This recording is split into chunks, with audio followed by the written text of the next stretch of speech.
भूगर्भातील पाणी पातळी खालावलेली आहे। पाणी पातळी 1.87 मीटरने खालावली आहे। भूजल सर्वेक्षणात ही धक्कादायक माहिती समोर आली असल्याचं पाहायला मिळतंय। विहीर आणि बोरवेल मधील पाणी आटलेलं आहे। ऐन दुष्काळात पाणी आणायचं कुठून असा प्रश्न आता गावकऱ्यांमध्ये निर्माण झालेला आहे। दुष्काळात 13वा महिना म्हणण्याची वेळ बीडकरांवर आलेली आहे।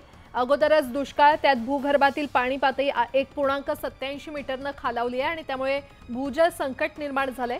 सर्वाधिक पाणी पातळी घटण्यात अंबेजोगाई पुढे असून जिल्ह्यात भूगर्भातील पाणी संकट उभं ठाकलंय। तर भूजल सर्वेक्षणाच्या अहवालात हा धक्कादायक वास्तव खरं तर हे समोर आलेला आहे आणि त्यामुळे भूगर्भातील पाणी संपून जातंय। त्यामुळे बीडकरांनो सावधान, पाणी जपून वापरा असं म्हणायची वेळ आली आहे। आणि या संदर्भात अधिक माहिती देत आहेत आमचे प्रतिनिधी सुरेश जाधव, थेट आपल्यासोबत जोडले गेलेले आहेत। सुरेश, बीडमध्ये भूगर्भातील पाणी पातळी खरं तर खालावलेली पाहायला मिळते। आता पाण्याची चिंता सतावू लागलेली आहे, काय अपडेट? बीड जिल्ह्यामध्ये यावर्षी पावसाळ्यामध्ये खूप कमी पाऊस पडला आणि कमी पाऊस पडल्या कारणानं दिवाळीपासूनच दुष्काळाच्या ज्या झळा आहेत त्या सुरू झालेल्या होत्या। ऑक्टोबर महिन्यापासून बीड जिल्ह्यामध्ये टँकरला देखील सुरुवात करण्यात आली होती आणि ज्या विहिरी आणि बोरवेल आहेत त्या देखील आटलेल्या आहेत। जे भूजल सर्वेक्षणामध्ये 126 विहिरींचा जो अभ्यास करण्यात आला, त्या अभ्यासामधून जी धक्कादायक माहिती समोर आलेली आहे, जी वार्षिक सरासरी असते आणि वार्षिक सरासरीचा पाऊस कमी पडल्या कारणानं यावर्षी जी भूगर्भातली पाणी पातळी आहे ती तब्बल 1.87 मीटरनं खालावलेली आहे। ही चिंतेची बाब आहे। यामुळे आज जर बीड जिल्ह्यामध्ये आपण पाहिलं तर विहिरी असतील, बोरवेल असतील यांनी तळ गाठलेला आहे।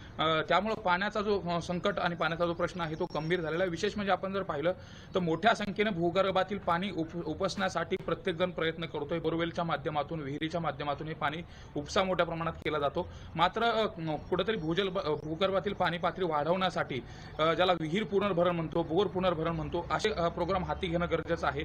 पाणी अडवा, पाणी जिरवा ह्या योजना शासनाकडून राबवल्या जातात, मात्र त्याचं कितपत फलित पडतं हे देखील पाहणं या अनुषंगाने महत्त्वाचं ठरणार आहे।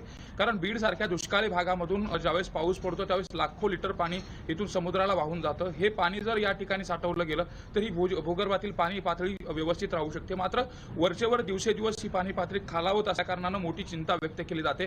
आज घडीला जानेवारीचा पहिलाच महिना आहे। आज बीड जिल्ह्यातल्या काही गावामध्ये टँकर सुरू झाले, काही ठिकाणी विहीर बोर अधिग्रहण करण्यात आले, तर तळ्यांनी जवळपास 27 तळ्यांनी तळ गाठलेला आहे। तर चोत्याच्या खाली म्हणजेच जे मृत साठ्यामधले जे तलाव आहेत याची संख्या देखील 60च्या पुढची संख्या आहे। त्यामुळे एकंदरीत बीड जिल्ह्यामध्ये जर आपण पाहिलं तर 144 मध्यम लघु प्रकल्पामध्ये आज 18% पाणीसाठा शिल्लक आहे आणि जानेवारीचा दुसरा आठवडा सुरू आहे। आगामी जवळपास उन्हाळ्याचे जे काही 3-4 महिने आहेत या महिन्यामध्ये किती भीषण पाणी संकट असेल हे देखील पाहणं गरजेचं आहे। मात्र या अनुषंगाने नागरिकांनी देखील स्वतः काळजी घेणं गरजेचं आहे। पाणी काटकसरीने वापरणं गरजेचं आहे आणि भूगर्भातील पाणी किती उपसा करायचा याचा देखील माणसांनी तारतम्य बाळगणं गरजेचं आहे। निश्चितच आता बीडकरांनी देखील, नागरिकांनी देखील पाण्याचं जपून वापर करणं गरजेचं आहे। सुरेश, धन्यवाद या संपूर्ण माहितीसाठी। आणि आता बातमीपत्रामध्ये पाहणार आहोत 10 सेकंद 10 बातम्या।